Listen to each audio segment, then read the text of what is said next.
दोस्तों, आपका स्वागत है हमारे YouTube channel teaching exam overload पे। साथियों, आज के सेशन में हम लोग सीटेट पेपर 2 के अंतर्गत एनसीईआरटी क्लास 7 के साइंस के चैप्टर नंबर 8 को पढ़ेंगे, जिसका नाम है गति एवं समय। तो आज के सेशन को स्टार्ट करने के पहले एक छोटी सी रिक्वेस्ट है, हमारे चैनल को लाइक कीजिए, सब्सक्राइब कीजिए, ज़्यादा से ज़्यादा शेयर कीजिए। जैसे ही क्लासेज खत्म हो जाएंगी एनसीईआरटी 6 to 8 साइंस में, मैं आपको PDF प्रोवाइड कर दूंगा क्विक रिविजन के लिए। तो आप लोग बेफिक्र रहिए। चलिए फिर हम लोग सेशन को स्टार्ट करते हैं। पहला पॉइंट है गति क्या होती है। तो समय के साथ किसी वस्तु की स्थिति में परिवर्तन को गति कहते हैं। तो समय के साथ किसी वस्तु की स्थिति में परिवर्तन को गति कहते हैं। पृथ्वी का सूर्य के चारों ओर परिक्रमा करने की गति वर्तुल गति, आवर्ती गति, घूर्णन गति, 3 प्रकार की गतियां होती हैं। संसार की प्रत्येक वस्तु प्रत्यक्ष या अप्रत्यक्ष रूप से गतिमान है। हमारा चलना, दौड़ना, साइकिल चलाना आदि, पृथ्वी का अपना धुरी पर घूर्णन करना, वर्ष में एक बार सूर्य की परिक्रमा पूरी करना, सूर्य भी अपने ग्रहों सहित विचरण करता है। जब कोई वस्तु अन्य वस्तुओं की तुलना में समय के सापेक्ष स्थान परिवर्तन करती है तो वस्तु की इस अवस्था को गति या मोशन कहा जाता है। साधारण शब्दों में, सिंपल वर्ड में, गति का अर्थ है वस्तु की स्थिति में परिवर्तन, गति मोशन कहा जाता है। चलिए फिर गति के प्रकार के बारे में बात करते हैं। तो गति की प्रकार की जब हम लोग बात करेंगे तो पहली गति है रेखीय गति, इसको लीनियर मोशन कहते हैं। एक समान गति यूनिफॉर्म मोशन, असमान गति नॉन यूनिफॉर्म मोशन और प्रक्षेप गति यानी प्रोजेक्टिव मोशन। गति के प्रकार में रेखीय गति, एक समान गति, असमान गति, प्रक्षेप गति। चलिए आगे बढ़ते हैं। उसके बाद है आगे वृत्तीय गति, सर्कुलर मोशन जिसको कहते हैं। एक समान वृत्तीय गति यूनिफॉर्म सर्कुलर मोशन, शुद्ध स्थानांतरित गति ट्रांसलेटरी मोशन, घूर्णन गति रोटेशनल मोशन, लोटनी गति रोलिंग मोशन और दोलनी गति ऑसिलेटरी मोशन। इतनी प्रकार की गतियां पाई जाती हैं। इन सब के बारे में हम लोग विस्तृत वर्णन निम्न प्रकार से, चलिए एक एक करके देखते हैं। सबसे पहले हम लोग रेखीय गति के बारे में बात करते हैं। तो रेखीय गति जो होती है वह सभी गति में सबसे बुनियादी मानी गई है। रेखीय गति में सिस्टम का वर्णन करने वाले सभी वेक्टर की दिशाएं समान और स्थिर होती हैं। इसका अर्थ है कि वस्तुएं एक ही अक्ष पर चलती हैं और एक दिशा नहीं बदलती हैं। उदाहरण के रूप में पेड़ से गिरता फल, चलती हुई कार, चलती हुई ट्रेन, रस्सी पर चलती चींटी आदि। तो रेखीय गति क्या होती है, सभी गति में सबसे बुनियादी मानी गई है। रेखीय गति में सिस्टम का वर्णन करने वाले सभी वेक्टर की दिशाएं समान और स्थिर होती हैं। इसका अर्थ है कि वस्तुएं एक ही अक्ष पर चलती हैं और एक दिशा नहीं बदलती हैं। जैसे पेड़ से गिरता फल हो गया, चढ़ती हुई कार हो गई, चलती हुई ट्रेन हो गई, रस्सी पर चलती चींटी आदि हो गई। इसको हम लोग एक समान गति कहते हैं। एक समान गति क्या होती है, यदि कोई वस्तु एक समान गति से यात्रा कर रही है तो वह एक सीधी रेखा में स्थिर गति से गति कर रही है। उदाहरण के लिए, जब कोई कार स्थिर गति से यात्रा करती है तो इंजन के चलने वाला बल कार के गतिमान भागों में वायु प्रतिरोध और घर्षण बल जैसे प्रतिरोधक बलों द्वारा संतुलित होता है। उदाहरण के रूप में, यदि कोई वस्तु पहले घंटे में 10 किमी, दूसरे घंटे में 10 किमी, तीसरे घंटे में 10 किमी चले तो उसकी गति एक समान गति होगी। जैसा कि फिगर में आपको दिखाया भी गया है कि जब वह स्टार्ट करती है 2 सेकंड में 4 मीटर जाती है, फिर अगले 2 सेकंड में 8 मीटर जाती है, फिर अगले 2 सेकंड में 12 मीटर जाती है। तो टोटल वह एक समान गति से गति कर रही है ना, उसकी गति एक समान रहेगी। अब हम लोग असमान गति के बारे में बात करते हैं। तो जिस प्रकार की गति में वस्तु विभिन्न गति से यात्रा करती है उसे असमान गति कहते हैं। इसका अर्थ यह है कि वस्तु समान समय अंतराल में समान दूरी तय नहीं करती। उदाहरण के लिए, एक वाहन की गति, एक लोलक का दोलन, असमान गति को त्वरित गति भी कहा जाता है। उदाहरण के लिए, कोई वस्तु पहले घंटे में 10 किमी, दूसरे घंटे में 15 किमी, तीसरे घंटे में 8 किमी चले तो उसकी गति असमान गति होगी। तो जिस प्रकार की गति में वस्तु विभिन्न गति से यात्रा करती है उसे असमान गति कहते हैं, यानी उसकी गति असमान हो। जैसा कि आप लोग फिगर में भी देख सकते हैं, कुत्ता है या पहले धीरे धीरे चलेगा, किसी चीज को देख लेगा, भागने लगेगा, तो इसकी गति एक समान नहीं रहेगी ना। प्रक्षेप गति क्या होती है, तो प्रक्षेप गति हवा में फेंकी या प्रक्षेपित किसी वस्तु की गति है जो केवल गुरुत्वाकर्षण के त्वरण के अधीन होती है। इस खंड में हम 2 आयामी प्रक्षेप गति पर विचार करते हैं, जैसा कि एक फुटबॉल एक अन्य वस्तु जिसके लिए वायु प्रतिरोध नगण्य है। उदाहरण के लिए, धनुष से छोड़ा गया तीर आदि। तो प्रक्षेप गति हवा में फेंकी या प्रक्षेपित किसी वस्तु की गति है जो केवल गुरुत्वाकर्षण के त्वरण के अधीन होती है। इस खंड में हम 2 आयामी प्रक्षेप गति पर विचार करते हैं, जैसे कि एक फुटबॉल या अन्य वस्तु जिसके वायु प्रतिरोधक नग्न है। उदाहरण के लिए, धनुष से छोड़ा गया तीर आदि। चलिए आगे बढ़ते हैं। वृत्तीय गति क्या होती है, तो भौतिकी में वृत्ताकार गति एक वृत्त की परिधि के साथ किसी वस्तु की गति या वृत्ताकार पथ के साथ घूमती है। जो कि वस्तु का वेग वेक्टर लगातार दिशा बदल रहा है तो गतिमान वस्तु घूर्णन के केंद्र की दिशा में एक अभिकेंद्री बल द्वारा त्वरण से गुजर रही है। उदाहरण के रूप में पृथ्वी की गति हो गई, लट्टू की गति आदि हो गई। तो वृत्ताकार गति एक वृत्त की परिधि के साथ किसी वस्तु की गति या एक वृत्ताकार पथ के साथ घूमती रहती है, क्योंकि उस समय वस्तु का जो वेग होता है वह वेक्टर से लगातार दिशा बदलता रहता है। गतिमान वस्तु घूर्णन के केंद्र से दिशा में एक अभिकेंद्री बल द्वारा त्वरण से गुजर रही है। तो पृथ्वी की गति, लट्टू की गति आदि माना गया है। एक समान वृत्तीय गति क्या होती है? तो जब कोई वस्तु एक निश्चित बिंदु को केंद्र मानकर उसके चारों ओर वृत्तीय पथ पर एक समान चाल से गति करती है, तब उसकी गति एक समान वृत्तीय गति यानी यूनिफॉर्म सर्कुलर मोशन कहलाती है।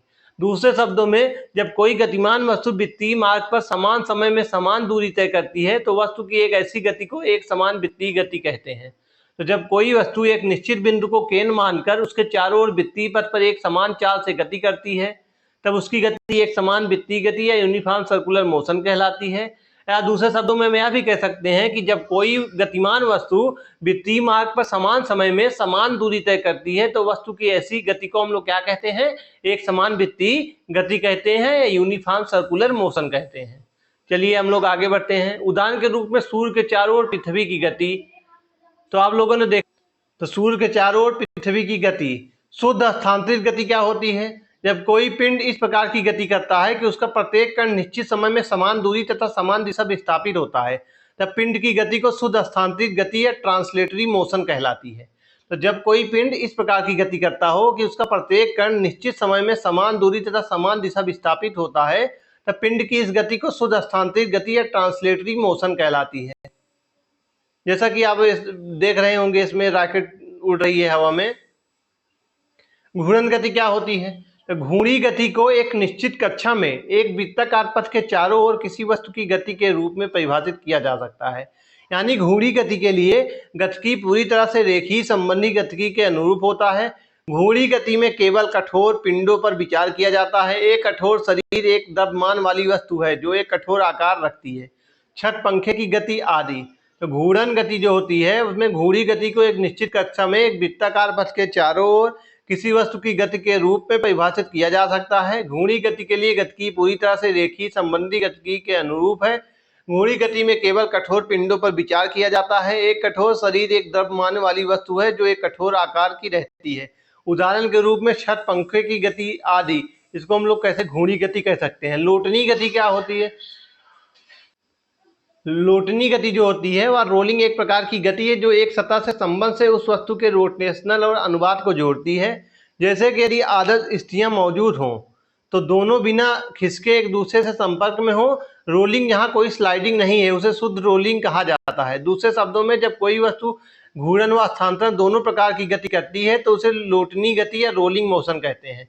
तो रोलिंग एक प्रकार की गति होती है जो एक सतह के संबंध में उस वस्तु के रोटेशनल और अनुवाद को जोड़ती है। जैसे कि यदि आदर्श स्थितियां मौजूद हों तो दोनों बिना खिसके एक दूसरे के संपर्क में हो, रोलिंग जहां कोई स्लाइडिंग नहीं होता उसे शुद्ध रोलिंग कहा जाता है। दूसरे शब्दों में, जब कोई वस्तु घूर्णन व स्थानांतरण दोनों प्रकार की गति करता है तो उसे लोटनी गति या रोलिंग मोशन कहा जाता है। जैसा कि साइकिल में आप देखे होंगे चलती हुई। दोलनी गति क्या होती है? यदि कोई वस्तु किसी निश्चित बिंदु से ऊपर नीचे या दाएं बाएं चलती है तो ऐसी गति को दोलनी गति या ऑसिलेटरी मोशन कहते हैं। उदाहरण के रूप में झूले की गति, सरल लोलक की गति आदि। तो ऐसी यदि कोई वस्तु किसी निश्चित बिंदु से ऊपर नीचे या दाएं बाएं चलती है तो ऐसी गति को हम लोग दोलनी गति या ऑसिलेटरी मोशन कहते हैं। जैसे झूले की गति हो गई या लोलक की गति हो गई, जैसे फिगर में आपको दिखाया भी गया है। चाल क्या होती है? तो किसी वस्तु द्वारा एकांत समय में तय की गई दूरी को उसका चाल कहते हैं। तो किसी वस्तु द्वारा एकांत समय में तय की गई दूरी को उसकी चाल कहते हैं।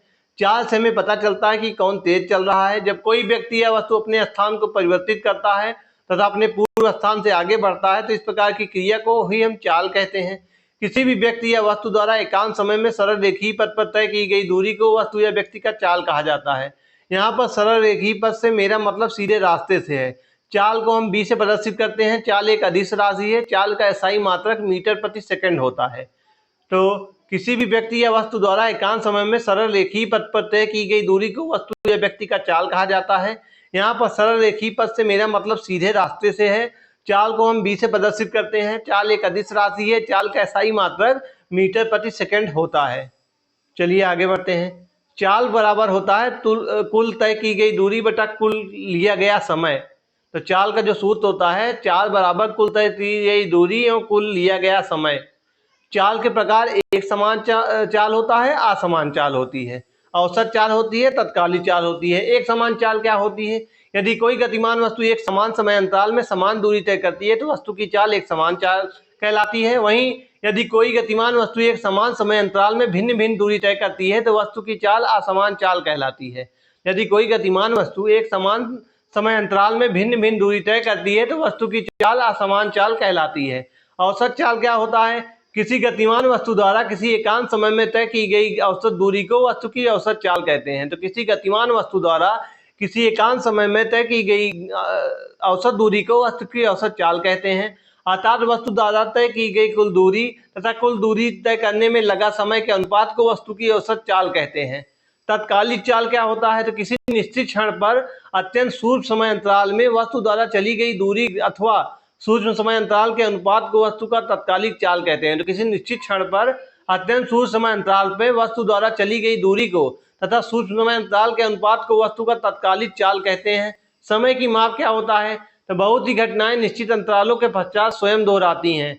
समय एक भौतिक राशि है, जब समय बीतता है तब घटनाएं घटित होती हैं तथा चल बिंदु स्थानांतरित होते हैं। इसलिए दो लगातार घटनाओं के होने अथवा किसी गतिशील बिंदु के एक बिंदु से दूसरे बिंदु तक जाने के अंतराल प्रतीक्षानुभूति को समय कहते हैं। समय मापने के यंत्र को घड़ी अथवा घटी यंत्र कहते हैं। समय एक आकस्मिक अवधारणा है, वह हमारे जीवन में सतत परिवर्तित होने वाली वास्तविक घटना है। समय को समझने के लिए हम इसे सतत परिवर्तन को निर्मित करने वाली प्रक्रिया को समझना होगा, जिससे समय के प्रवाह को भ्रम उत्पन्न होता है। सूर्योदय एक दिन, अमावस्या एक महीना, पृथ्वी की परिक्रमा एक वर्ष। घड़ियों में आवर्ती गति का उपयोग किया जाता है। समय के प्रकारों तीन रूपों में व्यक्त है। गति के आधार पर जब हम समय और गति के संबंध पर चर्चा करते हैं तब हमें पहले और बाद का शब्द का प्रयोग करते हैं। समय और गति का संबंध सभी प्रकार की गतियों से है। उदाहरण के लिए पहले यह स्थित थी और बाद में यह स्थित होगी। फलस्वरूप समय और गति के इसी संबंध को अवस्था परिवर्तन के कारण हम यह प्रश्न पूछ पाते हैं कि महाविस्फोटक से पहले क्या था। गति के द्वारा समय की यह पहचान समय के आयाम द्वारा निर्धारित होती है। बल के आधार पर जब हम समय और बल के संबंध पर चर्चा करते हैं तब हम जल्दी, शीघ्र और देरी, विलंब शब्द का प्रयोग करते हैं, क्योंकि जड़त्व के नियमानुसार बाह्य अवस्था गत्यावस्था और विरामावस्था परिवर्तन के लिए जिम्मेदार होती है। फलस्वरूप बाह्य बल की अनुपस्थिति को उचित स्थान पर उचित समय पर पहुंचा जा सकता है। यदि आप सही दिशा, दूरी और गति निरोधित कर सकते हैं या निर्धारित कर सकते हैं तो ना ही आप उचित स्थान पर जल्दी पहुंचेंगे और ना ही देरी से पहुंचेंगे। वास्तव में बल के आधार पर ही सही समय संयोग में पहुंचने की संभावना व्यक्त की जाती है। फलस्वरूप समय और बल के इसी संबंध के कारण समय के प्रबंधन की बात कही जाती है। दिशा और स्थिति के आधार पर तो जब हम समय और दिशा के संबंध पर चर्चा करते हैं तब हम पास और दूर शब्द का प्रयोग करते हैं। जब किसी एक स्थिति के सापेक्ष जो स्थितियों में भेद करना होता है तब हम समय और स्थितियों के संबंध का प्रयोग दिशा को निर्धारित करने अथवा एक स्थिति के सापेक्ष दूसरी स्थिति के बीच अंतर को मापने के लिए करते हैं और कहते हैं कि वहां चले जाओ, वहां वह पास पड़ेगा और वह दूर पड़ेगा। फलस्वरूप समय और दिशा के इसी संबंध के कारण हम निश्चित साधनों के उपयोग से आवश्यक परिणाम वैकल्पिक रूप से प्राप्त कर पाते हैं। सरल रोलक क्या होता है? तो एक सिरा दृढ़ आधार से बना हो और दूसरे सिरे पर यदि एक बिंदु द्रव्यमान को लटका दिया जाए तो इस प्रकार की व्यवस्था को सरल रोलक कहते हैं। तो एक सिरा दृढ़ आधार से बंधा हो और दूसरे सिरे पर एक बिंदु द्रव्यमान को लटका दिया जाए तो इस प्रकार की व्यवस्था को सरल लोलक कहते हैं। वहीं लोलक क्या होता है? तो किसी खूंटी से लटके ऐसे भार को लोलक कहते हैं। यदि कोई पिंड आवत गति करते हुए एक निश्चित पथ पर किसी निश्चित बिंदु के सापेक्ष इधर उधर गति करे तो उसे हम लोग दोलन गति कहते हैं। आवत काल क्या होता है? तो सरल लोलक एक दोलन पूरा करने में जितना समय लगाता है, वृत्तीय गति करने वाली वस्तु को एक चक्कर पूरा करने में जितना समय लगता है, उसे उसका आवर्त काल या परिभ्रमण काल कहते हैं। प्राचीन काल क्या होता है? तो संसार के विभिन्न भागों में समय मापने के लिए बहुत सी युक्तियों का उपयोग किया जाता है, जैसे धूप घड़ी, रेत घड़ी, जल घड़ी आदि। जंतर मंतर नई दिल्ली में धूप घड़ी है। चाल मापना, यदि किसी वस्तु द्वारा एकांत समय में तय की गई दूरी को चाल कहते हैं। चाल मापी क्या होता है? तो मीटर के कोने में किलोमीटर प्रति हावर लिखा होता है, उसी को हम लोग चाल मापी कहते हैं। पाथ मापी क्या होता है? वाहन द्वारा तय की गई दूरी को मापता है। दूरी समय क्या होता है? किसी पिंड द्वारा तय की गई कुल दूरी अथवा उस दूरी को तय करने में लगे कुल समय के अनुपात को उस पिंड की औसत चाल कहते हैं। चाल क्या होता है? किसी व्यक्ति यातायात के साधन द्वारा इकाई समय में चली गई दूरी चाल कहलाती है। चाल का सूत्र होता है चाल बराबर दूरी बटा समय। दूरी क्या होती है? किसी व्यक्ति यातायात के साधन द्वारा स्थान परिवर्तन को तय की गई दूरी कहा जाता है। किसी वस्तु द्वारा किसी दिशा में चली गई लंबाई को दूरी कहते हैं। जैसे एक कार को सामने की ओर चलना या चली गई और लंबाई 1 किलोमीटर है तो कार के द्वारा चली गई दूरी 1 किलोमीटर होगी। दूरी का सूत्र होता है दूरी बराबर चाल गुणे समय। समय क्या होता है? तो समय होता है किसी व्यक्ति यातायात के साधन द्वारा इकाई चाल से चली गई दूरी उसके समय को निर्धारित करती है। समय एक भौतिक राशि है। जब समय बीतता है तब घटनाएं घटित होती रहती हैं, इसलिए दो लगातार घटनाओं के होने अथवा किसी गतिशील बिंदु के एक बिंदु से दूसरे बिंदु तक जाने के अंतराल को समय कहते हैं। समय का सूत्र होता है समय बराबर दूरी बटा चाल। वस्तुओं की गति को उनकी दूरी समय ग्राफ द्वारा चित्रात्मक रूप से प्रस्तुत किया जाता है। भारतवर्ष में समय अनुरक्षण सेवा नई दिल्ली की राष्ट्रीय भौतिकी प्रयोगशाला द्वारा प्रदान की जाती है। तो आज का सेशन यही समाप्त होता है।